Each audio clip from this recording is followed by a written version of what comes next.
Hello friends.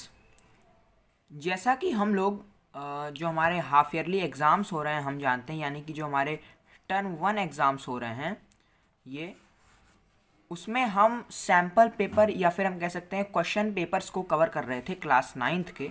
और उसमें हमने साइंस के पूरे क्वेश्चन पेपर को कवर कर लिया था। और आज हम सोशल साइंस के सैम्पल पेपर या फिर हम कह सकते हैं क्वेश्चन पेपर को देखने वाले हैं, डिस्कस करने वाले हैं, सॉल्व करने वाले हैं। तो हमें पता है कि हमारा टोटल मार्क्स है 40, क्वेश्चन भी होंगे। अब आइए हम इसके कुछ जनरल इंस्ट्रक्शन को पढ़ लेते हैं। पहला है, the question paper contains 4 section. हमें इसमें 4 सेक्शन दिए गए होंगे, बिल्कुल, हिस्ट्री, ज्योग्राफी, पॉलिटिकल साइंस और इकोनॉमिक्स के।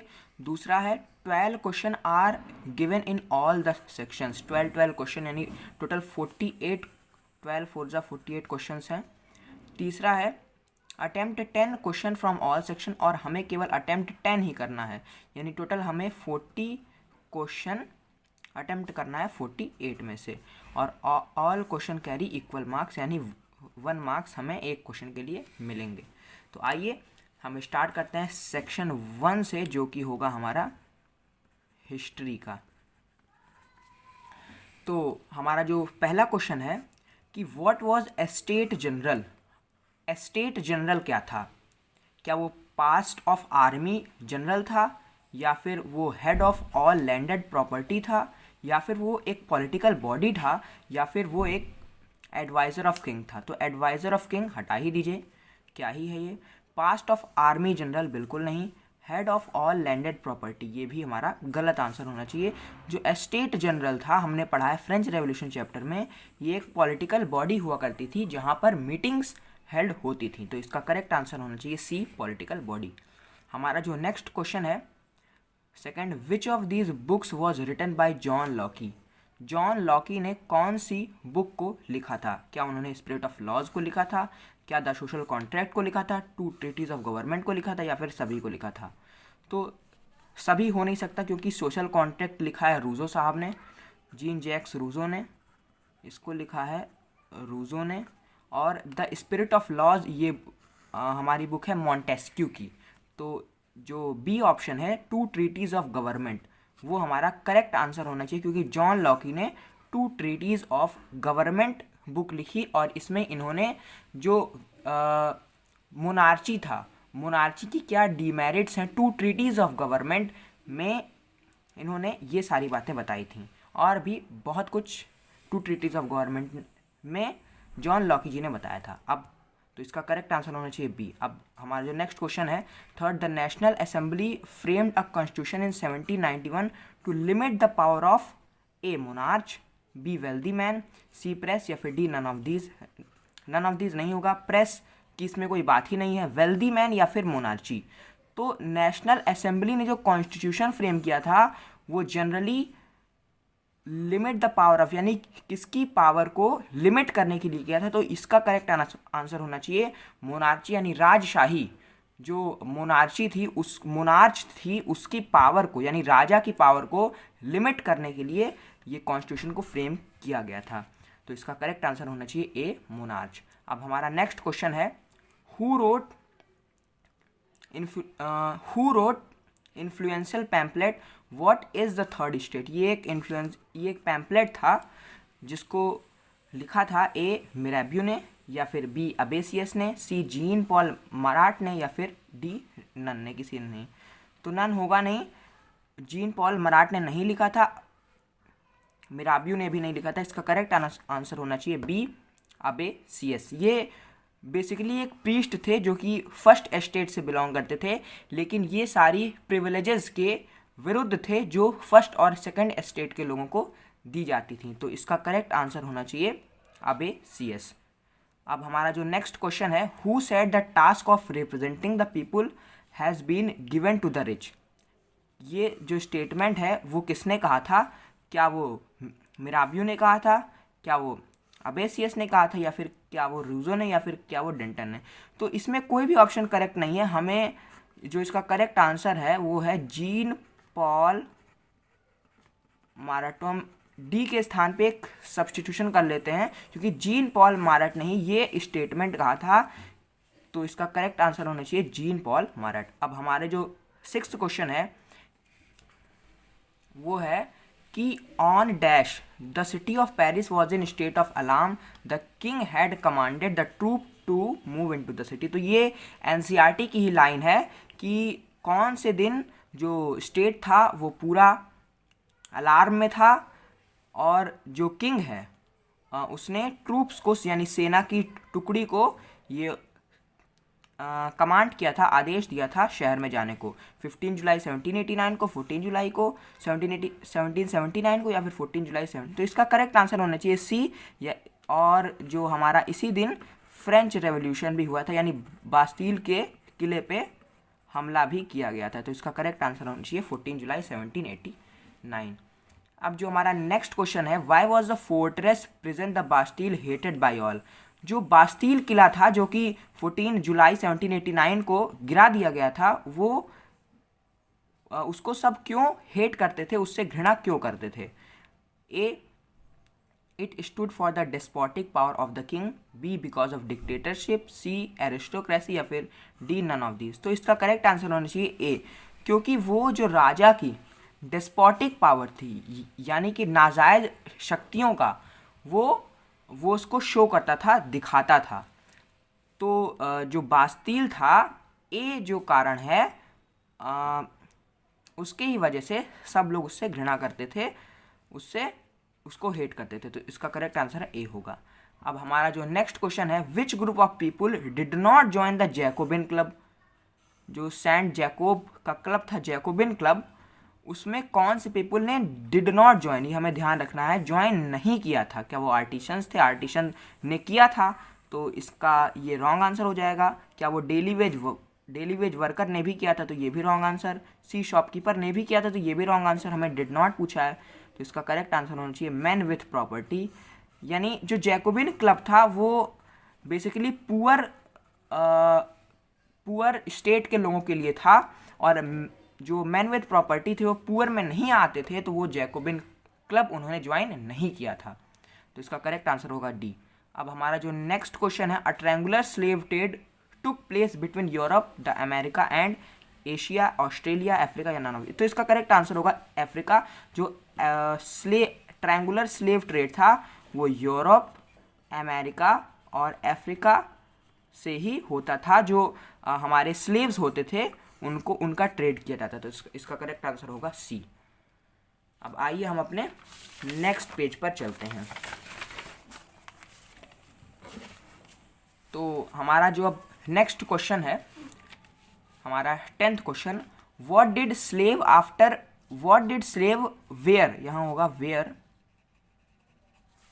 After becoming free. तो स्लेव क्या पहनते थे फ्री होने के बाद, blue cap, red cap, white cap. तो वो रेड कैप पहनते थे, जो कि जो रेड कैप है वो उनकी फ्रीडम को दर्शाता था, तो वो रेड कैप पहना करते थे। तो इसका करेक्ट आंसर भी होगा। When did fall of Bastille take place, मैंने आपको पहले ही बताया 14 जुलाई 1789, करेक्ट आंसर होगा ए।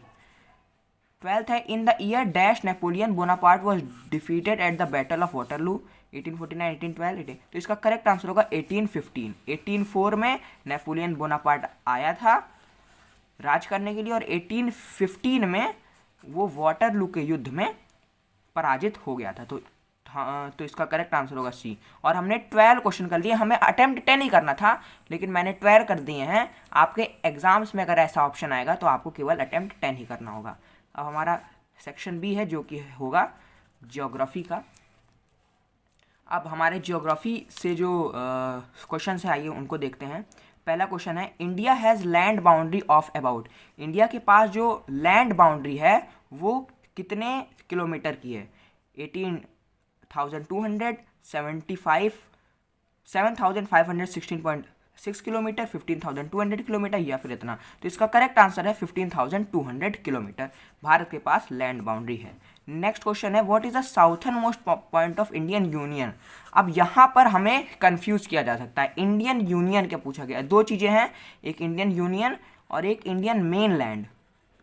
मेन लैंड का मतलब जो मुख्य भूमि है वो, और इंडियन यूनियन का मतलब इसमें आइलैंड वगैरह सब आ जाते हैं, तो इसमें हमें इंडियन यूनियन का पूछा है, तो इंदिरा पॉइंट कन्याकुमारी, इंदिरा पॉइंट, हमसे अगर मेन लैंड का पूछा होता तो कन्याकुमारी होता साउथर्न मोस्ट पॉइंट, और इंडियन यूनियन का है इंदिरा पॉइंट, जो कि एक 2004 में सुनामी आई थी उसमें सबमर्ज्ड भी हो गया था। अब नेक्स्ट हमारा जो क्वेश्चन है, what separate Sri Lanka and India? Palk strait, Arabian sea, both A and B, या फिर नन। तो हमें पूछा है क्या सेपरेट करता है, तो वैसे तो इसका आंसर पाक स्टेट होगा, लेकिन जो पाक स्टेट है वो कहाँ पर है? अरेबियन सी में? जी नहीं, ये हमारा बे ऑफ बंगाल में, तो इसका करेक्ट आंसर होना चाहिए पाक स्टेट। ठीक है, अब हमसे फोर्थ क्वेश्चन पूछा है, what is the area of land mass of India? Bharat का जो लैंड मास है उसका क्षेत्रफल यानी एरिया क्या है? 326 मिलियन स्क्वायर किलोमीटर। जी नहीं, बिल्कुल गलत। 3.12, ये भी गलत है। 3.28 मिलियन स्क्वायर किलोमीटर, यानी डी इसका करेक्ट आंसर होना चाहिए। ये हमारा एरिया है, क्षेत्रफल है। अब India's total area is approximately dash present of the world. हमें इसमें परसेंटेज पूछा गया है इंडिया के एरिया का पूरे वर्ल्ड में, तो ये 2.4% एरिया कवर करता है हमारा देश भारत पूरे वर्ल्ड में। नेक्स्ट है, when did Suez canal open? Suez canal कब ओपन हुआ था? तो ये जो सुएज कैनल हमारा ओपन हुआ था, ब्लू बॉक्स में हमारी बुक में दिया गया है, 1869 में ये सुएज कैनल ओपन हुआ था। नेक्स्ट क्वेश्चन है, the northern most range of Himalayas is known as? यानी जो नॉर्थन मोस्ट रेंज है हमारा, ये हम यहाँ पर पहले ड्रॉ कर लेते हैं, नॉर्थ, साउथ, ईस्ट, वेस्ट। अब हमारा जो नॉर्थन मोस्ट यानी ऊपर की तरफ जो सबसे होगा, कौन कौन सा है हमारा?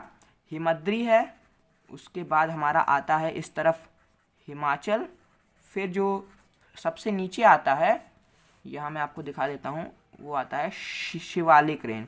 तो जो नॉर्थन मोस्ट हो जाएगा हमारा वो हो जाएगा हिमद्री ए इसका होना चाहिए करेक्ट आंसर। नेक्स्ट है, Majuli is a river in island located in the river? Ganga में, ब्रह्मपुत्र में, यमुना में, या कावेरी में? तो इसका करेक्ट आंसर होना चाहिए ब्रह्मपुत्र। सीधे क्वेश्चंस हमको दिए गए हैं, ये हमारे बुक में लाइनें लिखी हुई हैं। नेक्स्ट क्वेश्चन है,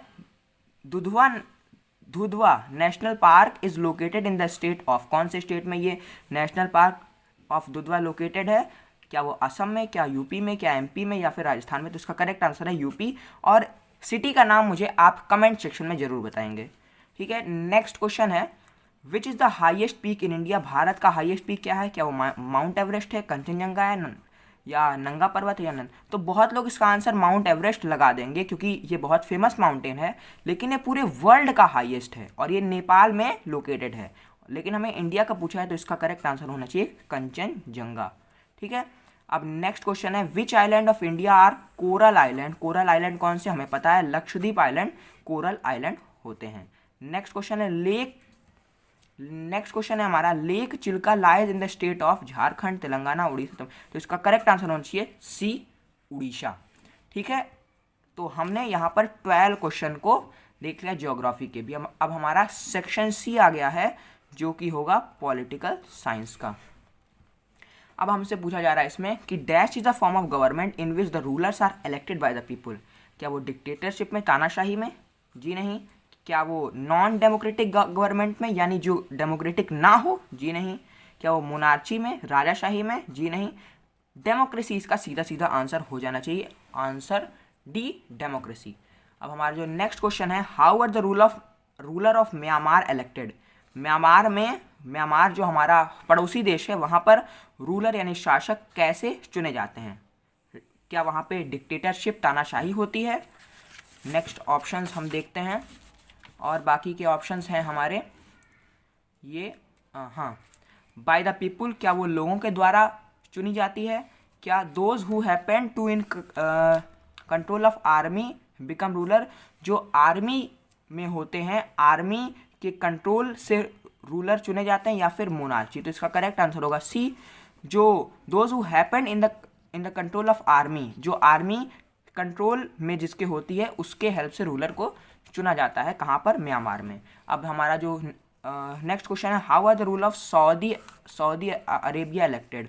bye the people, rule of army, because they happen to born in the royal family, none? तो इसका करेक्ट आंसर होगा सी, क्योंकि वे रॉयल फैमिली में जन्म लेते हैं, इसीलिए जो रूलर्स होते हैं सऊदी अरेबिया के, वो इलेक्ट किए जाते हैं क्योंकि वो रॉयल फैमिली में उनका जन्म होता है। ठीक है, जैसे हम देखते हैं कि जो शेख साहब होते हैं वो कोई लोगों के द्वारा थोड़े ही चुने जाते हैं, वो रॉयल फैमिली में जन्म लेते हैं, इसीलिए उनको क्राउन प्रिंस बना दिया जाता है वहाँ का। नेक्स्ट क्वेश्चन है, what is Chinese parliament called? Chinese parliament को क्या कहते थे? नेशनल पीपल्स कांग्रेस, सीधा सा आंसर हो जाएगा। चाइनीज़ कम्युनिस्ट पार्टी वहाँ की पार्टी का नाम था, इसको भी हमें ध्यान रखना है। नेक्स्ट क्वेश्चन है, what is constitutional law? Constitutional law क्या है? Provision given in the constitution law to make constitution law. तो इसका करेक्ट आंसर होगा provision given in the constitution law क्या है? जो हमारे प्रावधान दिए गए हैं संविधान में। नेक्स्ट क्वेश्चन है, how many member are elected to national people congress from all over China? 3050, 3000, 2000। इसका करेक्ट आंसर होना चाहिए 3000। सॉरी, मैं आपको यहाँ पर दिखा देता हूँ। How many members are elected to the national people congress from all over China? 3050, 3000, 2000 या 2050 या जो भी है। तो इसका करेक्ट आंसर होगा 3000। 3000 मेंबर्स को इलेक्ट किया जाता था नेशनल पीपल्स कांग्रेस यानी चाइना में। नेक्स्ट क्वेश्चन है, which organ of the government is required to protect the right of citizen?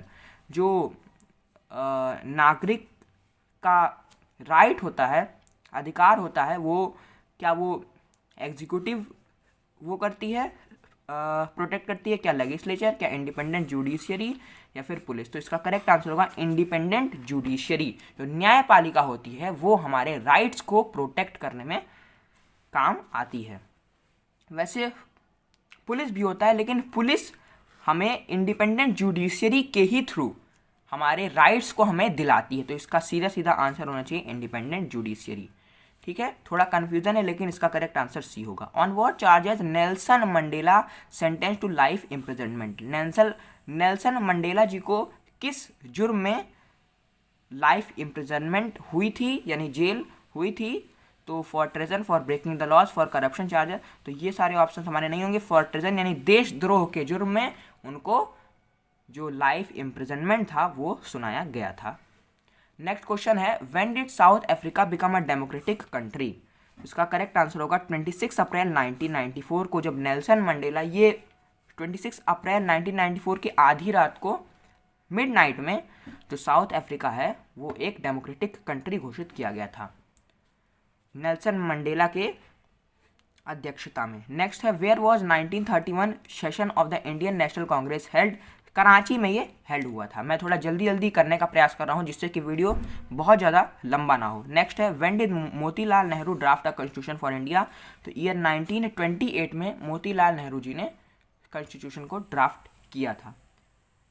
The word democracy comes from Greek word. इसका करेक्ट आंसर होगा डेमोक्रेटिया, ये के है, डेमोक्रेटिया वर्ड से डेमोक्रेसी वर्ड आया है जो कि एक ग्रीक वर्ड है।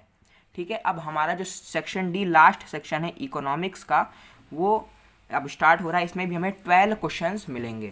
पहला क्वेश्चन है, बीघा एंड गुइथा आर? ऑप्शंस को देखते हैं हम। ये रहे हमारे ऑप्शंस यहाँ पर। Option A, the type of villages house, जी नहीं। The type of hybrid seeds, ये भी नहीं। The measuring unit of grain, ना। The measuring unit of land area village, बिल्कुल करेक्ट आंसर होगा। बीघा और गुइथा का इस्तेमाल लैंड एरिया को नापने के लिए होता है। अब है finance raised to operate business is, हमें पता है कैपिटल, यानी जो हमारा कैपिटल है वो फाइनेंस में जो finance raised to operate a business, यानी हमें बिजनेस को स्टार्ट करने के लिए सबसे पहले कैपिटल की आवश्यकता होगी। तो इसका करेक्ट आंसर डी होगा। The new ways of farming need less land, more capital, machinery. जी हाँ, बिल्कुल, कम जमीन, ज़्यादा पैसा और मशीन्स, हमें तीनों की आवश्यकता होगी न्यू वे ऑफ फार्मिंग के लिए। नेक्स्ट है, which kharif crop is used for cattle feed? Cattle feed के लिए क्या इस्तेमाल होता है? हमें पता है जवार एंड बाजरा का इस्तेमाल किया जाता है। ठीक है, नेक्स्ट क्वेश्चन है, विच among the following state was first to try out the modern farming method?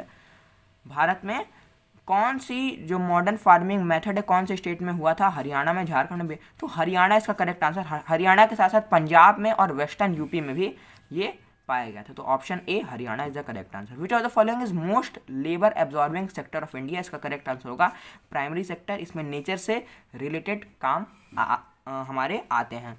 Next है which of the following is included in the primary sector, manufacturing, tourism, forestry, communication. मैंने अभी आपको बताया कि नेचर से related देखते हैं, मैन्युफैक्चरिंग नहीं, टूरिज्म नहीं, फॉरेस्ट्री जी हाँ नेचर से रिलेटेड, कम्युनिकेशन नेचर से रिलेटेड नहीं। तो इसका करेक्ट आंसर होगा सी फॉरेस्ट्री। ठीक है, नेक्स्ट है which of the following is included in the tertiary sector. हमारा टर्शरी सेक्टर होता है तो फिशिंग, ये हमारा नेचर से हो जाएगा, ट्रेड और बोथ बी एंड डी और हेल्थ। तो ट्रेड और हेल्थ दोनों ही है, तो इसका करेक्ट आंसर होगा C both B and D. Friends हमारा जो नेक्स्ट क्वेश्चन है 9, the most abundant factor of production is, labour है, लैंड है, मशीनरी, ऑल द अबव। तो जो मोस्ट एबंडेंट फैक्टर है प्रोडक्शन का वो हमारा लेबर है, क्योंकि लेबर हमें कहीं भी मिल सकते हैं, वहीं जो हमारे लैंड है, मशीनरी है, वो हमें हर जगह प्रचुर मात्रा में नहीं मिल पाती हैं। ठीक है, अब नेक्स्ट क्वेश्चन है which two indicate the human capital formation in India. Bharat में ह्यूमन कैपिटल को कौन इंडिकेट करता है? तो आईटी रेवोल्यूशन जो है वो हमारा ह्यूमन कैपिटल को इंडिकेट करता है।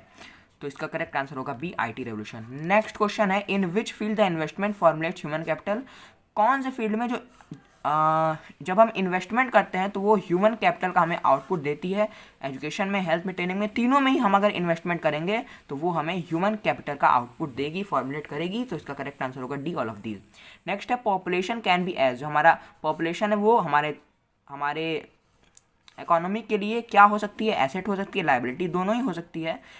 फ़ायदा भी कर सकती है, नुकसान भी कर सकती है। वो हमारे पॉपुलेशन पर निर्भर करता है कि वो कैसा इन्वेस्टमेंट करती है और कैसा आउटपुट देती है। तो फ्रेंड्स हमने 12 क्वेश्चंस कर लिए, 12 × 4 48 क्वेश्चन हमने टोटल कर लिए, उनके आंसर को जान लिया, उनके एक्सप्लेनेशन को जान लिया।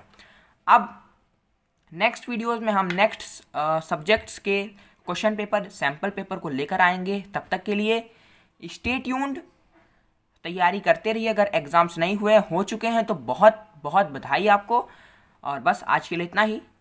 वीडियो कैसी लगी एक बार कमेंट सेक्शन में ज़रूर बताइएगा, और ऐसे ही इंटरेस्टिंग वीडियोज़, नॉलेजेबल वीडियोज़ और मज़ेदार वीडियोज़ के लिए शेयर, सब्सक्राइब और लाइक। मिलते हैं नेक्स्ट वीडियो में। जय हिंद।